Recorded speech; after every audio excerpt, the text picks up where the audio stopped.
Well, yeah, it's a great example with 2020 because astrologers were obsessed with that event for 30 years and going, what is it going to mean? What's going to happen? Where is this energy? What is it going to provide? And yeah, it created some really powerful, incredible changes in our lives. And it brought up a lot of stuff that we're still dealing with today in 2025. But could we have predicted specifically it was going to be a pandemic?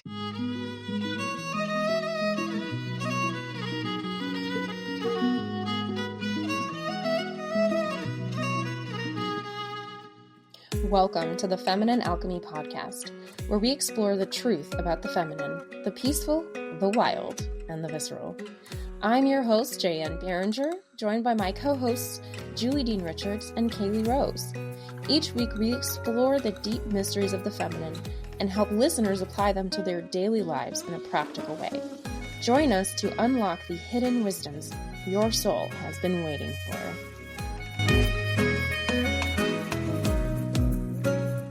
Hello and welcome to another episode of Feminine Alchemy. I am Jaye, and we've got Julie Dean Richards here. Say hello. Hello. Kaylee is still in recovery mode, so she's not joining us today. And we're sad about that. Also, we have a really exciting topic, which may trigger people, which is fine. We're not here to be everybody's favorite, but we are here to make everybody think. And so we're going to talk about why you can't predict the end of the world. Yes, the best topic ever. Yes. And we just wanted to preface this with, like Jan said, some of you might hate it. Some of you might love it. We just want you to open your mind and think about it. We're not trying to attack anyone's belief systems. If you're really into this stuff, this is not us trying to be judgmental or anything like that. This is just us giving a slice of our view because of some of the recent events. Do you want to talk about that, Jan? Yeah, there was somebody predicting that the rapture was scheduled to happen on September 23rd of 2025. I've seen videos of people who were so prepared to become raptured that they just gave up all their stuff, got rid of their car, and were like gave all their stuff to charity and all cleared out their bank accounts. And then lo and behold, September 24th comes around and they're still here. And that is a different kind of devastation that I think is the detriment of trying to predict a date, trying to predict that stuff is going to happen on these large scale events. And we're going to talk a lot about divination, what it does and what it doesn't do, and why we can't use these to predict such a huge event like, quote, the end of the world. And we're even going to question what that means. Yes. Totally. Hold on to your butts, guys. Yes. Buckle in, everybody. Here we go. And, there's so much in the astrology and human design world and in the world in general. There's always predictions like this. And everyone's been talking a ton about 2027. We're about to go into 2026. People are talking about 2030. So it's like, wow, all these huge things are going to happen. This is the time we felt like very spontaneously that it was time to take this issue on and give a different flavor to these ideas and to this element of quote unquote prediction. I love it. Well, before we talk about things we can't predict, tell me about a time where you had a divination or something that you did predict and then it came true. Ooh, this is such a fun question. I was like, oh my gosh, I actually have so many of these. There are so many coming to mind. I do. Yeah, it's like, dang it.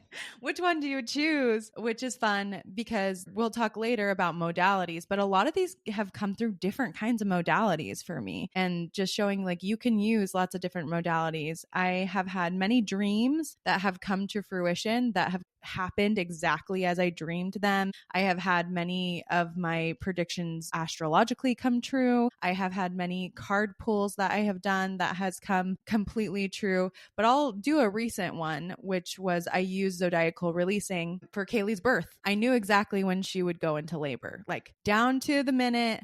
I was like, okay, this is when it will happen. Obviously, I did not tell her this. I told her husband this, but I didn't tell her this because I knew she had a lot of stuff to get through. And I was able to look at and use ZR to see, okay, this is probably the time. Here's the peak. Here's all the things. Sure enough, we're laughing our butts off. She's like, I have to go to the bathroom. And then she's like, oh, my water broke, literally to the minute. So it happens. It's a real thing. What about you, Jaye? So fantastic. Like, it still never fails to surprise me when stuff like this happens, as many times as it happens. I actually had sort of a divination download around my relationship. So my husband, my now husband, but before I even knew him or like renew him, because we actually went to high school together, but we didn't really hang out or talk. But it was probably about this time of year, many, many years ago. I talked to a psychic. I was not interested in a relationship. I talked to a psychic about something else. And she was like, ooh, I have somebody coming through here that's the spirits are saying, like, you're going to get married soon. And I was like, whatever. That's nice. And she goes, well, yeah. And they're showing me blue collar. And I can't tell if it's literal or figurative, like blue collar person or literal blue collar shirt. And the funniest thing is, like, he worked for TSA for years. And so they all wear the blue, like the TSA blue. And then he's like kind of a redneck. So it was like true for both sides. But I was sort of hanging out with somebody else at the time. And I sat down. Aside from the psychic experience, I sat down with this spell where it was like, get insight on long term with this. And I sat down and I did the incantation, and then I just waited for information. And my question was, what is this person showing for me on a relationship standpoint? And it basically auditorily came into my ears. I almost never get like true auditory. It was like a GPS. It said, you're on the fastest route to marriage, and your route is clear. And I was like, whatever. But within 3 months, I reconnected with my now husband, and then we started dating immediately, started using the L word immediately within days. And then it took us a while to settle into the idea of getting married, but it was happening. And up until that very moment, I was like, this is never happening. Even while it was happening, I was like, relationships are for losers. You become jaded. It happens. But that came true. That's amazing. What an amazing experience to have that. And it's so funny. I'm glad I picked a different one, because I almost did one about my husband too, about the dream that led me to him. So I'm glad we picked some different pieces, but I love to see that it came through multiple ways too. Like, you had someone else tell you this, then you had your own experience with it. I love the auditory thing.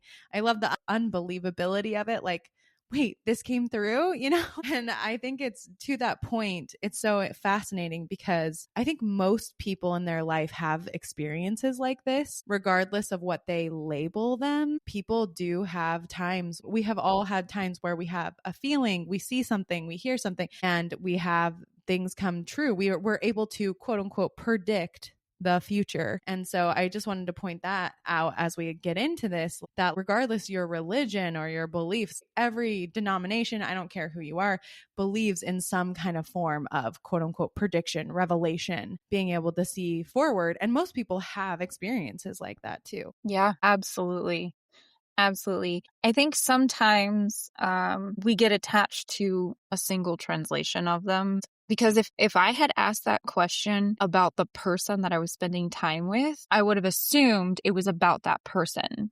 But I had to hold space for it to just be happening regardless of who the other person is. And if I had gotten too attached to the idea that this person right here is the person I'm going to marry, I would really have set myself up for failure, because that was a terrible idea. That guy was not ready for any of that, right? And was more of a space and place of where I needed to be to get to the next level of who I needed to become to have the relationship I have now. So I really want to be clear, when we talk about divination, your interpretation needs to be really, really, detached is really what I think I'm getting at. Mm-hmm. Because again, you didn't tell Kaylee about your divination experience, because that would have muddied the waters of the divination and kind of got her in her head. And that stress probably would have prevented that. Yeah, it's really true. And I think that's a big part of what we'll talk about later when we're talking about why we can't predict the end of the world, just our biases. Yeah. Why can't we predict the end of the world? Well, lots of reasons, but this is one. We have strong biases, and when we do divination, you can't get attached to your bias, or you're not going to get accurate, interesting information. Okay, so we're astrologers and we're tarot enthusiasts and we love all kinds of divination, from coin reading to scrying to cloud reading. Why would we ever say you can't predict the end of the world? This sounds like we're being ridiculous. This is a great question because, with astrology, technically, you can see out as far as you want. Like I could enter in the year 3000 and look at things. But I think it's really important to understand when we're looking, especially with divination, that each of these tools has a specific purpose. They have a specific way to use them. And with astrology, we're really just dealing with energies. What are the energies that are present at that time? We're not looking at like the people who will be there and the people who will not be there. You can ask questions about that, but without other knowledge, you're really just dealing with kind of like the weather. Like, this is what the temperature will probably feel like. This is where the sun probably is. This is what it feels like. And we can get lots of information based on that, but it's definitely not enough to say like this will be a cataclysm. Like, for example, we can see that something big is coming. Like in 2020, there was that awful conjunction that happened. For a long time, people were freaking out about it. We could see the energy of it and that something big was happening. So like when we were looking at that, we're looking at it in 2018, 2019, 2017. We're closer to it. We have more information around it and we can look at it further. But did it end the world? No, it did not end the world. And we did not know exactly what would happen. We could have some guesses. We could see what was going around it. But the farther we are away from something, if I just look out into 3000, I have no idea if people are there or not. I don't know what's going on. I'm just looking at the energies. Do you have thoughts about that, Jan? Well, yeah, it's a great example with 2020 because astrologers were obsessed with that event for 30 years and going, what is it going to mean? What's going to happen? Where is this energy? What is it going to provide? And yeah, it created some really powerful, incredible changes in our lives. And it brought up a lot of stuff that we're still dealing with today in 2025. But could we have predicted specifically it was going to be a pandemic? No, there would be signs for that, but there's also signs for other stuff that didn't happen. So yeah, predictive is only good for energies and not for concrete events. And I hate when people get like caught up in this, like, but does that mean that this is going to happen? Well, it could. Also, it could be this other thing over here or 15 other options. Mm-hmm. We talked about this, actually, Jaye and I have talked about this several times with Pluto recently, right? Like there's an energy around Pluto because Jaye's like grounding me. She's like, Julie, Pluto is not always death. It is not always you're going to die, right? Can Pluto mean that? Yeah. And just talking about energies in general, to give this as an example with the planets, a planet like Pluto can mean death. And in my life, has it meant death for someone? Yes, that has actually happened to me. Can it happen? Yes, it can happen. But does it always mean death? No. Sometimes Pluto actually means power, it means manipulation, it means finding your treasure, it means rebirth, it means transformation. It's all of those things. It's just that energy of huge shifts. And that's what we're looking at with all of the planets in astrology, right? And even yesterday, I was talking to a friend and she was like, so Mars is the bad guy. And right? I was like, yeah, sometimes Mars is the bad guy and sometimes Mars is super irritating, but also sometimes Mars gives you courage and sometimes Mars helps you to get crap done. And sometimes Mars fuels your passion and helps you to be creative. So we have to be so careful where we're working with all of these energies to not get hung up on one interpretation. Like Jaye talked about earlier, if she had asked solely about that one person, the answer would not have made sense. It would have been like, oh, this is not true at all. I didn't marry this person. That's not what she asked. So we have to be so careful around things like that. So that's part of the reason we can't use astrology to predict the future.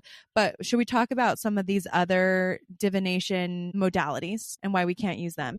Yeah. Well, and that they are good and useful in the context that we're using them in the shorter time frame. Because with any divination tool, what I truly believe we're doing with divination is that we're accessing more like deeper layers of the present more than anything. We're able to see different lenses and beyond different biases that we may have already been kind of repeating and seeing. And with divination, we have the opportunity to see what is actually here that we're not seeing. It's not necessarily about what's the energy in 6 months. It's about what's here right now that may manifest in 6 months and how might that look. Yeah, I think that's a perfect example.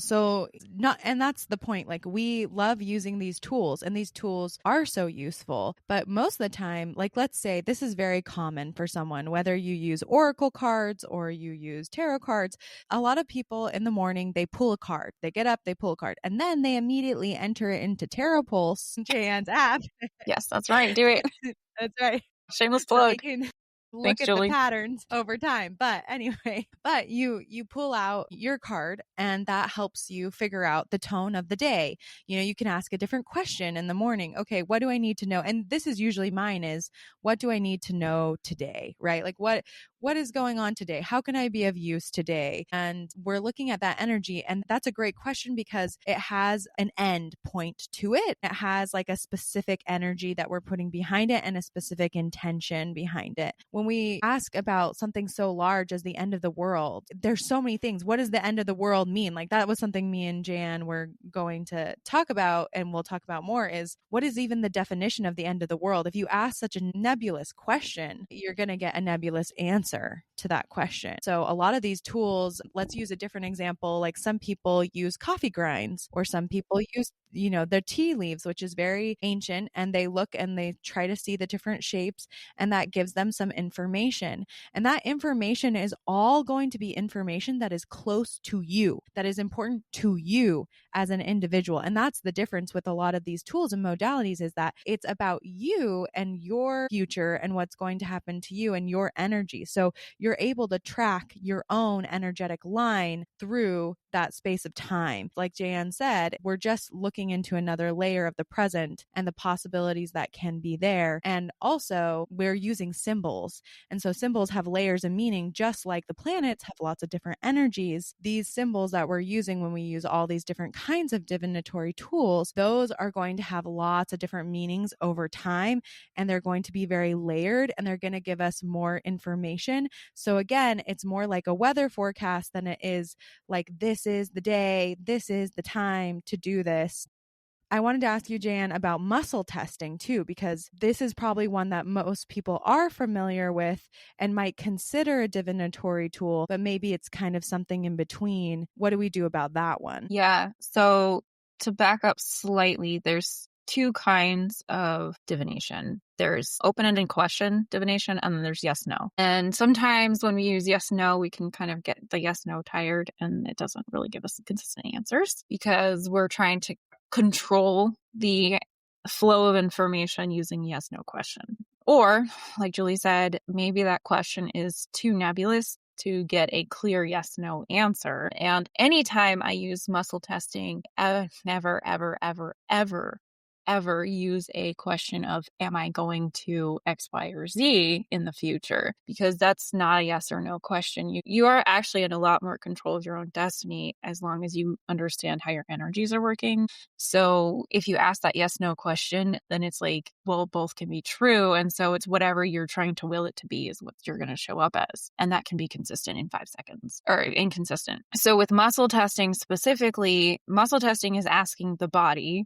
the question, and the body and the subconscious mind do not understand as well questions as it does statements, because the questions can create so much nuance when it comes to word choice and inflection. So if you start to ask a question like, am I going to the store? Well, are you asking me if you're going to the store or if you're going to go to the store? And the answer is going to be different. Or things like, is that house blue? Well, no, maybe you have so much more nuance to your color repertoire that your subconscious is like, no, that is true. That's a green color. Sorry, teal, for example. So yes and no questions.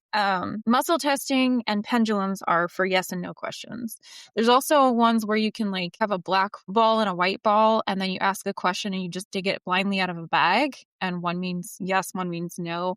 I prefer over yes and no, like affirmative or negative, because sometimes you can ask really powerful questions. You can ask really important questions, get really clear answers with muscle testing or with a pendulum, but you can't ask these confusing questions. And we get confused when we start asking confusing questions, if that makes sense.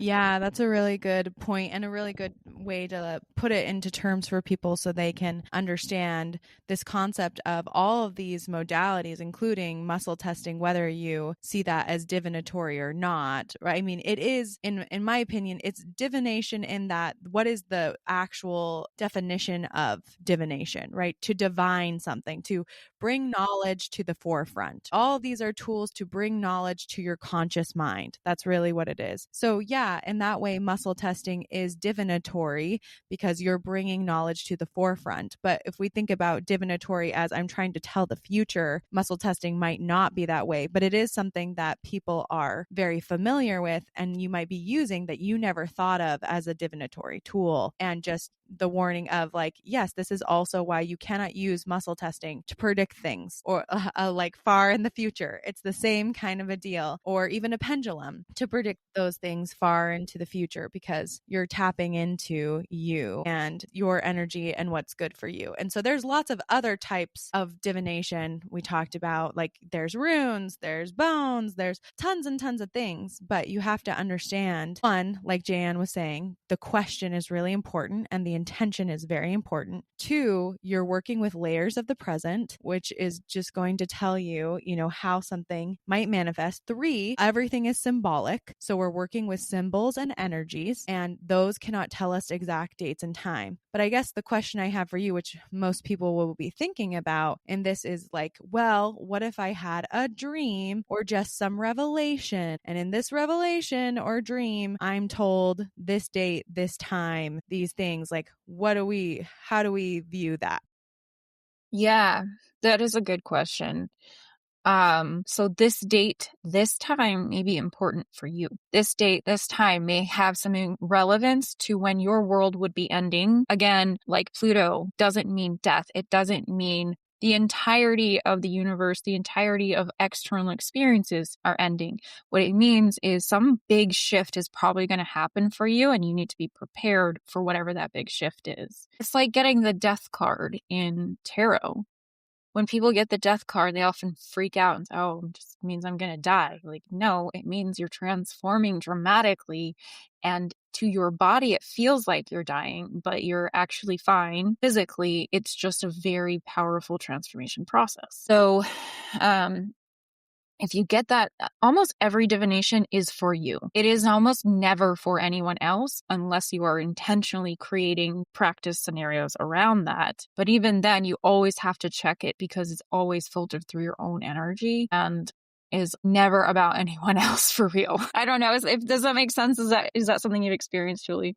Yeah. So I guess we can just start talking about this. Some of the reasons why, other reasons why you can't predict the future. I mean, you can predict the future, but you can't predict the end of the world is, this idea of quantum entanglement and like our lives being entangled with everybody else and everyone's consciousness. Everyone has perception and a will, and you can say we're all one, but our consciousness is constantly changing. And so that's why it makes it so difficult to predict things for large masses of people, because everyone has their own bias, everyone has their own will, everyone's future is constantly changing. At least in my belief, I believe that our futures are constantly changing based on our consciousness, our wills, our limiting beliefs, and things like that. So even for a family, sometimes it's easier for people you're very deeply connected to, like if you're looking for something for your children or you're trying to,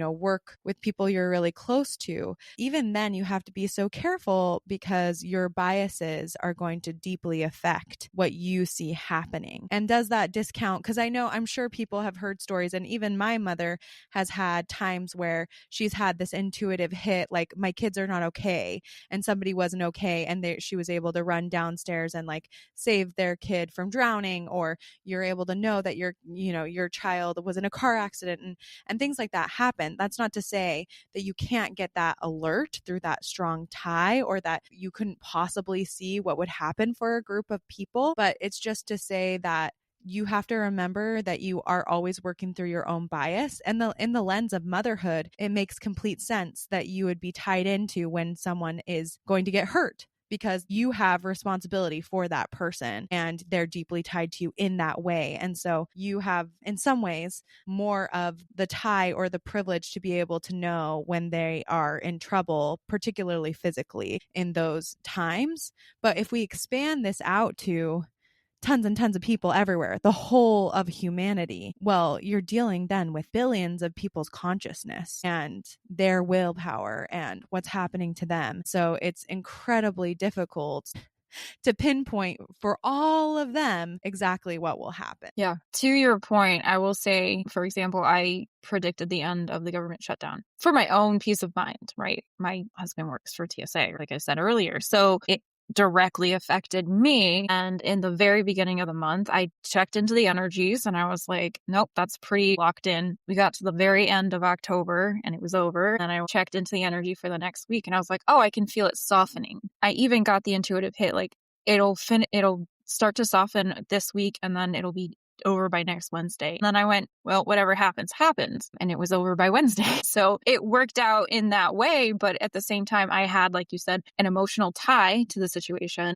right? It wasn't just like this thing that doesn't affect me at all is somewhere else. And I recognized my own potential bias in that situation as well. Like I didn't just go, well, I'm going to be right. And that's how it works. It's just kind of going, okay, this is what I'm thinking. I'm not going to hang my hat on it, but this is what I'm feeling. This is what I'm sensing. Again, I am one person, one thread of all of that in millions of people who were impacted, affected, aware of that whole situation. All that to say, like I could not have predicted that in October. I checked into the energies. It was super locked. And I was like, well, this will be probably another 2 months at that point. So I just wanted to give that example because it's one of those things where we have to continuously check in and see, yes, this is what I saw before. What do I see now? How have the energies changed? Because it is always an evolving sense of present. Yeah, we can sort of see a few days down the road or sometimes 6 months down the road. It's not going to be as accurate because our eyesight isn't going to be as strong that far down the road. And that's part of what I wanted to just highlight. Yeah, that's like perfect for when we talk about like our year forecasts or something like that. This again goes back to energies and symbols. We can get the symbols and we can get the energies, and that can mean something. And when you get a year down the road, you can be like, oh, that is what that meant. Like there's been so many times it's like, I was thinking it was going to be this thing because I got this symbol, but oh, I forgot about this other energy this symbol has.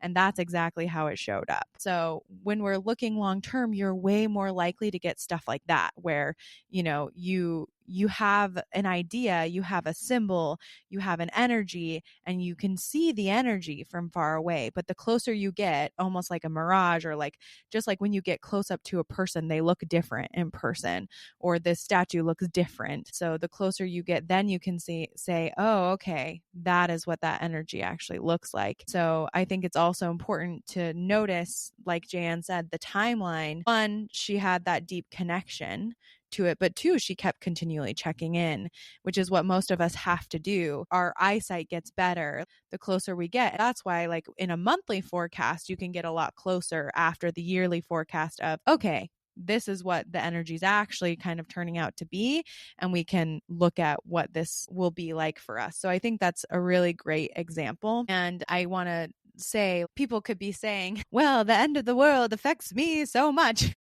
It'll affect everybody. So, yeah. But again, we can't tap in. We just don't have the eyesight from that far away. And to go back to dreams, let's go back to dreams and revelations, because people will talk about people like Edgar Cayce or people who have had dreams and some of the stuff that they have said has come true. And I would say, again, most of the things that come true, they're usually never specific dates or specific times. They're usually energetic things that come through, the energy of what's happening, or some kind of energy of an event that happens. And so if you have a dream, and it's not to doubt anybody's dreams, like we think dreams are powerful, they're I very love cool. dreams for learning Yes. things about myself Yes. and what's happening. And yes, absolutely. Yeah, they're so real, and you can definitely have downloads, and you can kind of have an oversight, right? You can see those kinds of things, but just know that that information is always going to be most pertinent for you, and that it may not look like what you think it's going to look like in the way you think it's going to look like at that time. So it may be useful, not that you should never share them or anything like that, but even though it is useful, we have to recognize that it's not always going to be useful to everyone humanity, and everyone humanity is going to be completely different. So it's always going to be the most applicable to you or to whoever that deep tie that you have. So like, for example, with Jan, her husband, right? It's very applicable to her. It affects her just as much, but it really affects him also. So it's going to be applicable to those two people. I will also say that I was wrong about it before, right? When I pulled my tarot cards for the whole year in January, and it said something about October was very much like a rest and calm time. And I didn't think that it meant rest and calm for like my money, but I was going to be very active. In my brain, I went, I'm going to have so much abundance and so much money that I'm going to have the opportunity to rest finally. That's what I wrote down in my little tarot journal. And it turned out a totally different way, but it was true because if I just actually looked at the energy of it, that actually came true. But it was my desire to interpret a certain way and to control the future that was wrong. So it was like very different than what was going on. And we have to be honest about that. Like sometimes if we have these things come to us, like part of the reason they come the way they come is because we want to control the future. We want that control. We're really wrapped up in that control. So maybe we should dip into, and I've had that happen before too. Like even before the pandemic, I had my own experience, my own download. And this was before anyone started saying anything. I had my own experience and my own download specific to it, and sickness and bodily autonomy and all of these things. And could I have known? Like, I didn't know the full extent of what that would look like. I was wrong in some senses of like the way I thought. I could just see the overview of the picture, and it was the same kind of thing that the closer we got, the more my vision was enlightened. And things since then have been added to it that I wasn't ready to see then, that I can see now. So you can have that experience. And I think most people have that evolving experience as well. Yes, exactly. I love this. Let's talk about what the end of the world means, because if we can't talk about what it means, then how are we even going to predict it in the first place? And why this story that we have as this idea of what the end of the world looks like, where that came from and some of that. So what's the story, like the Christian story? Yeah, I guess we should start because the first thing I was going to say is we have to understand that every culture has its own end of the world story. In America, we're very attached to one specific end of the world story, but also in Asia, they have another end of the world story and what that looks like. And in the Amazon, they have another story. But our story that we have is tied to the book of Revelations in the Bible, and it has to do with Christ coming back to the earth, a second coming of him coming. And there's lots of events that are meant to take place, and they get argued over all the time what the events will look like, what they will be like. But usually there's things like earthquakes, there's things like the world being rolled into some kind of scroll, and seven trumpets from these angels, and these things happening together, and people being divided between the people who will get raptured and go up to heaven, and the people who will not and who will go to hell.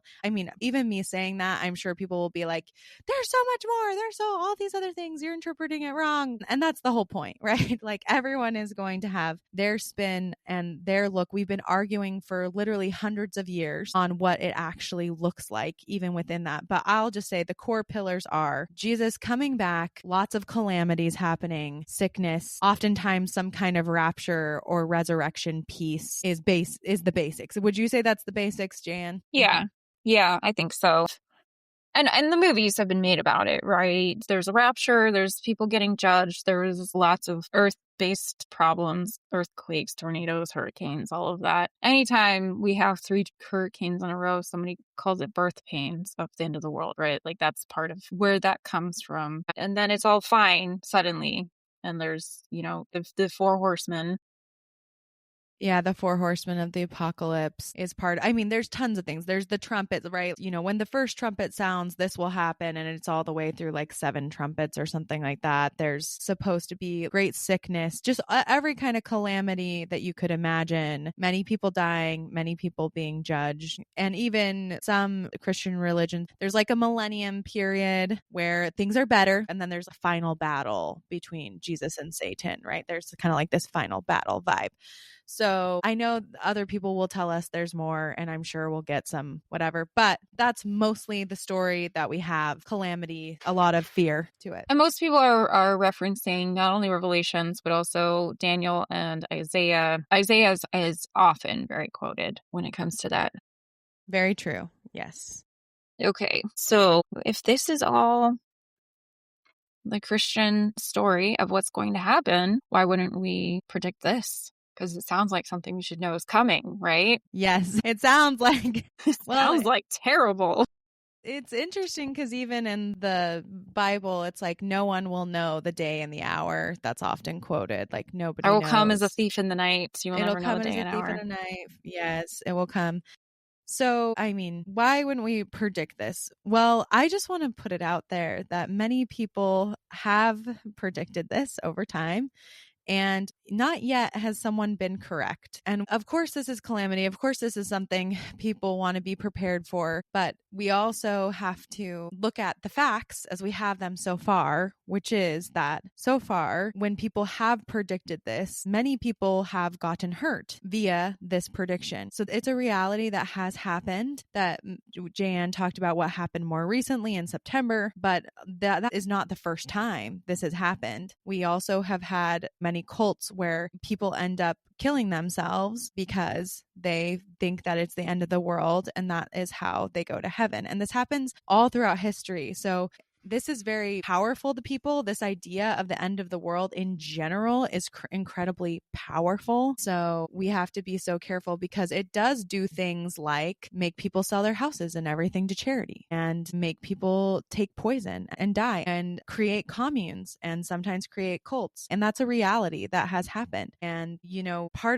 part of the thing about it is we have to, even when we're predicting it, predicting things like that, we can predict hardship. But I think I kind of would take the Bible at its word at this moment that, like, if it happens, it would be a thief in the night. And there's a reason for that in many, many ways. Not that people can't prepare in their own ways or do what makes them happy, but we have to be careful, because one reason we wouldn't want to predict it and we would want to be careful is we don't want people to get hurt like they have been. And the fact is, no one has been correct thus far. Not a one. So this story that people reference with Revelations and Isaiah and the story of the rapture and all of these things, this is more recent of a interpretation of those books. It is not something that is actually in the Bible in that sequence. It is something that was adopted as a belief system and then took the Bible verses and plugged it into that system and said, this is the supporting evidence for this belief system.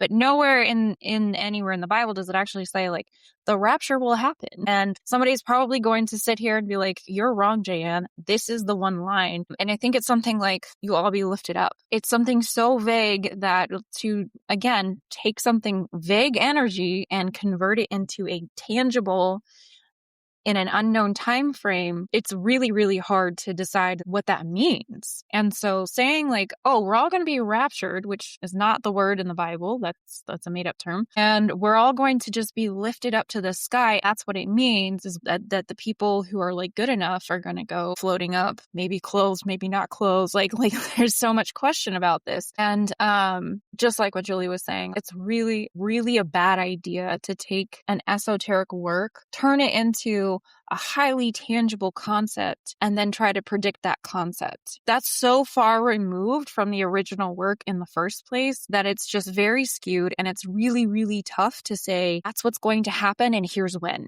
That's like going, well, the sun shines and There's dirt on the ground, so the sun makes dirt. I don't know if that's necessarily true. Like, we've got a lot of steps in between that we're skipping here.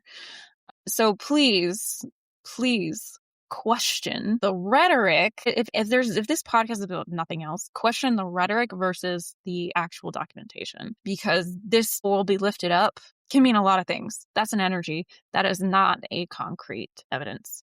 All right, that's my soapbox.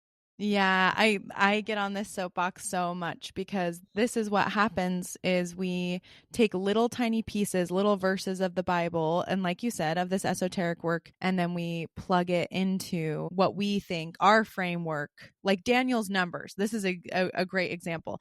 Daniel has these numbers, specific days, and the Lord showed him these many days and these many days. And those numbers have been used so many times to predict the exact day. And I have heard so many people and who are very interesting. Like, and this is something Jaye and I wanted to talk about too. Like, both of us used to be really into this stuff. Like, Yes. I like super into it. And I used to be really super fascinated by it. And that's the whole thing. It is so fascinating, right? It's like the murder mystery. It's the same reason people love true crime and love all of these things, because all of us have this innate drive to wonder and know what the future is. And particularly our nervous systems want to know how to like protect ourselves. And we want to know what the gruesome thing is that's coming. And we really get into, and it's not that it's not fascinating, super fascinating. There's lots of people who have super interesting points. There's lots of people who have done tons of work around it. And I have even heard one guy, even though he's not an astrologer, trying to use the stars and using the stars and the eclipses and all of these pieces coming together, right? Really interesting. But all of that to say, we are more often as humans likely to plug in what we like to make our arguments better, to plug in the things that support our arguments. We've seen this all the time. Listen, I am a very big critic of many quote unquote sciencey things. Okay.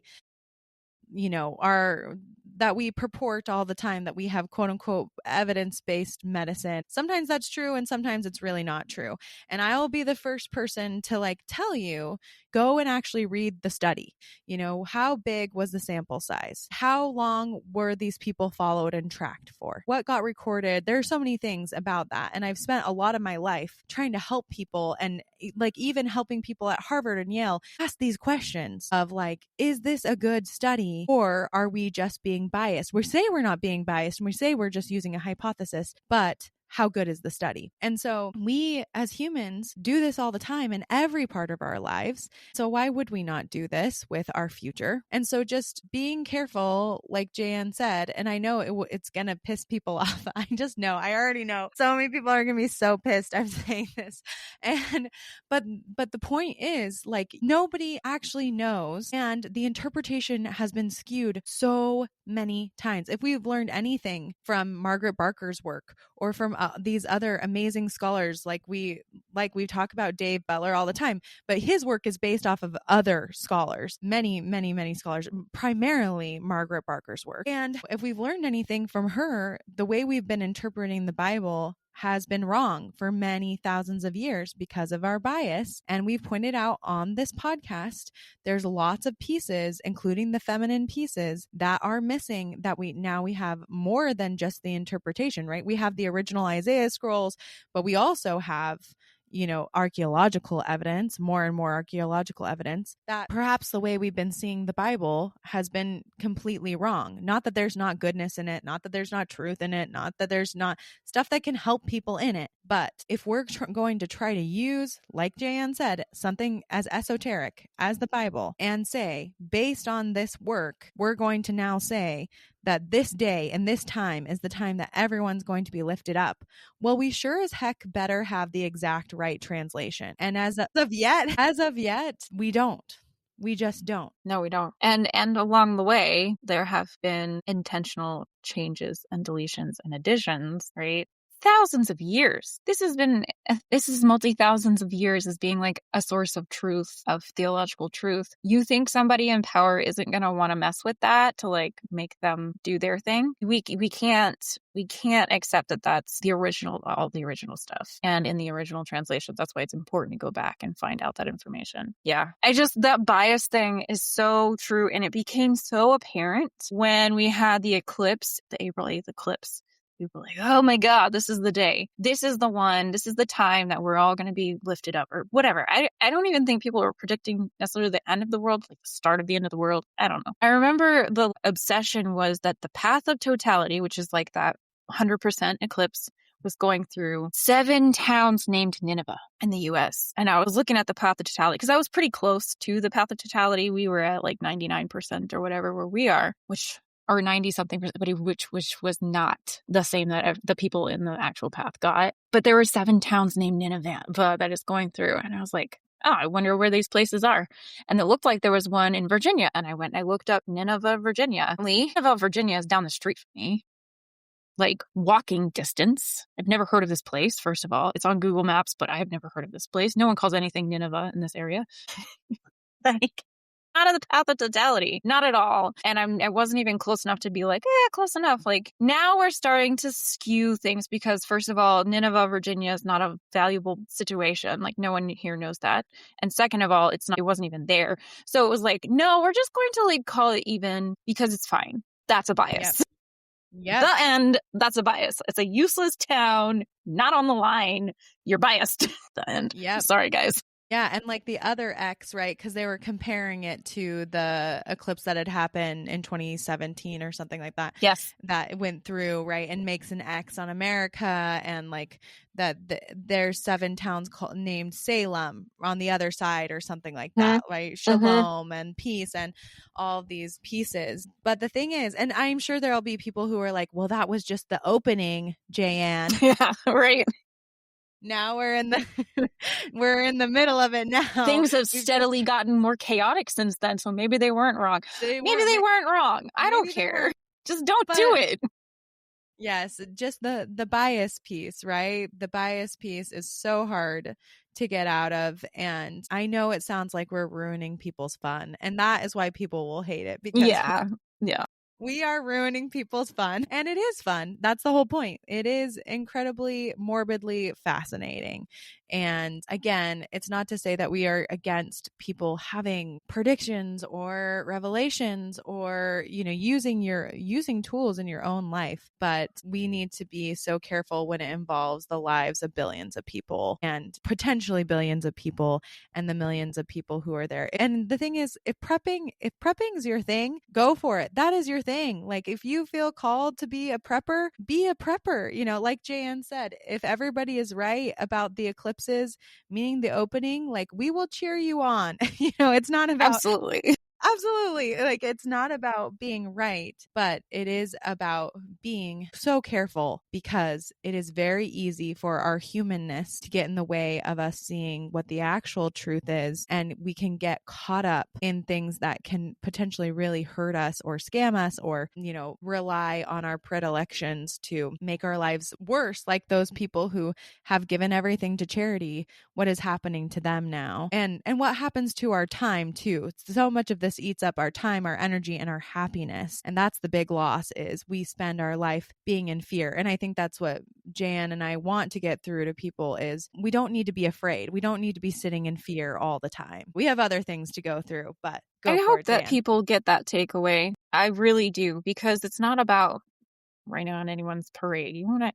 to play fun with numbers and see if you're right. Cool. I have no problem with that. It's that I don't think we realize, especially in this day and age, how much influence we have to other people. And it's so easy to gain a huge following and have them follow your every word and believe everything you say if you don't have these caveats that say, like, yeah, I could be wrong. This is ridiculous, like, fun with numbers, but also, like, this is what I'm seeing and let me know what you're seeing, right? When you invite people into the conversation, it changes everything. But it's also so easy with the facelessness of huge followings to just say whatever you think is right as if it's ultimate truth. And it's really hard for people who have been watching others for a very long time, not to step into that as ultimate truth and ignore their own sense of, is this true? Does this feel true for my body? And just following what seems like orders, but it's really just someone else having a good time. And it's really easy to be like, we don't realize how much influence we have, and we don't realize how much we give away our power when we're following that kind of thing and using that as like our own escape mechanism, right? Like, why do you care, right? Like, why is this taking up so much of your time? Are you wishing that things were different in your life, that you actually have more power over than you think you do? So when we ground into reality instead of just jumping on the next bandwagon, we start to recognize we have a lot more power in our lives than we thought, I think, is really what we're getting at here. It's not about like raining on anyone's parade. It's really just ground into reality as much as possible, release the biases, and recognize that that kind of prediction is just for fun. Like, you can't really be like, this is it, guys. Yes.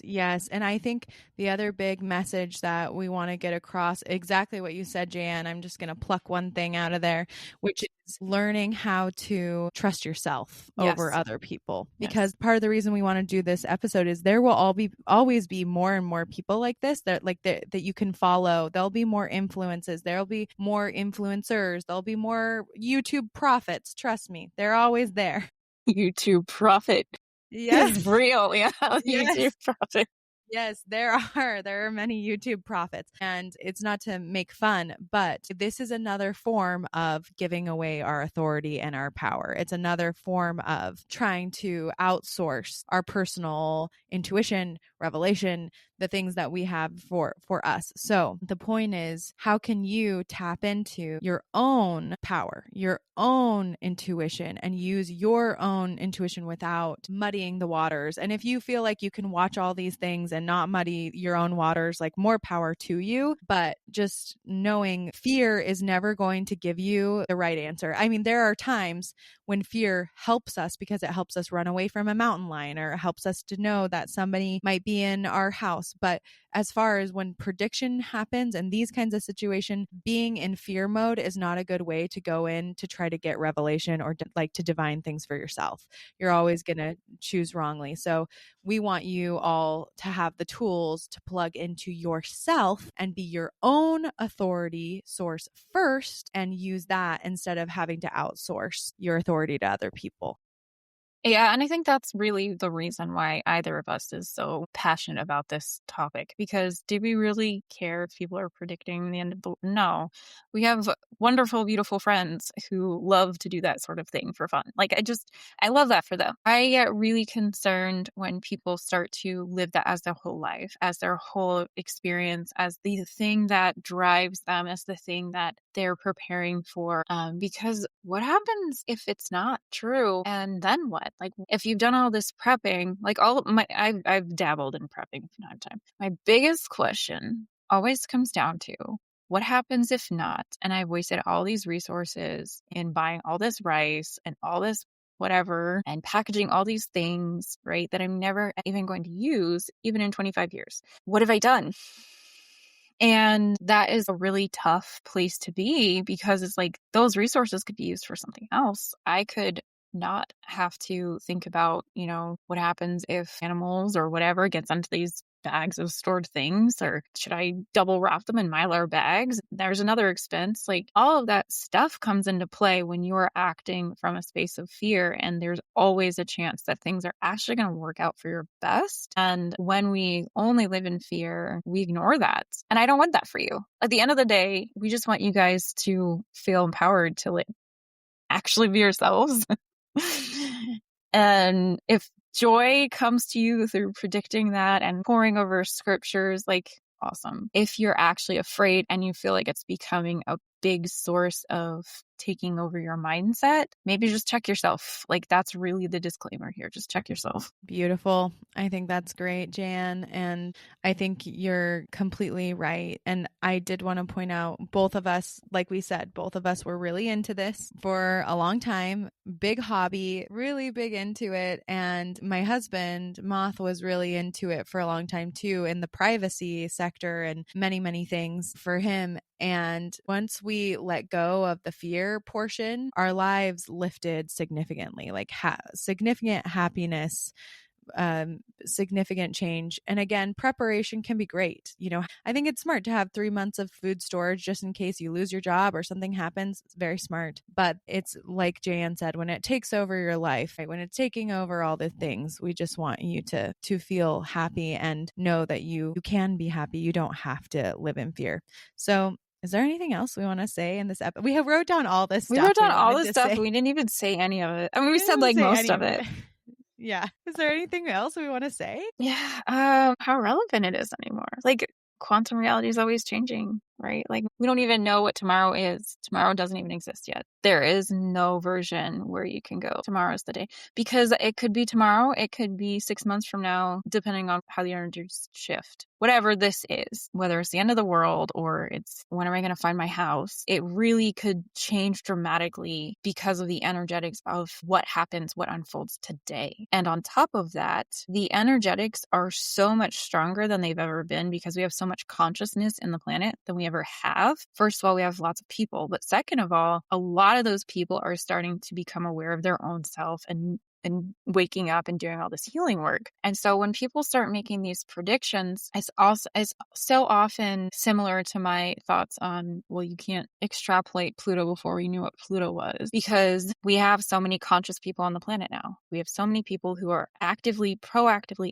adding to the consciousness of the planet, collective unconscious, and we're recoding the collective unconscious, and all of those things are happening. You might not need the end of the world anymore, right? Like that may not even be a thing. So to say this is when it's going to happen, well, maybe it already happened and we don't even know. Like maybe it's over. Maybe it was over like 2,000 years ago and we don't even know. Totally, completely. Sorry.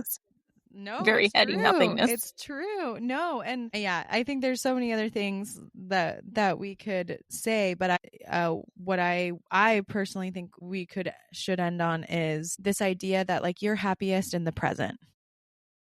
You're happiest in the present. We can see that even in studies, for people, this is part of the reason that meditation works, things work for us. We're happiest when we're in the present. And Dr. Zach Bush talks about this a lot and talks about his experience, working in hospice and seeing these people who they're going to die very soon. And instead of going and doing all these millions of things, like we think we would go fly an airplane, go jump out of the sky, go do this, go do that. But a lot of these people get quiet and they observe nature. They become present.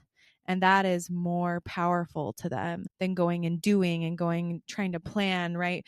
Bringing it back to a very feminine subject, which is the present, right? Yeah. The feminine is the present moment. And how much more grounded would we be? How much happier would we be if we allow ourselves to live and be present instead of, going to the anxiety of the future or the depression of the past. But I guess what I would just say is all the things me and Jaye said are great and true, and just live in the present.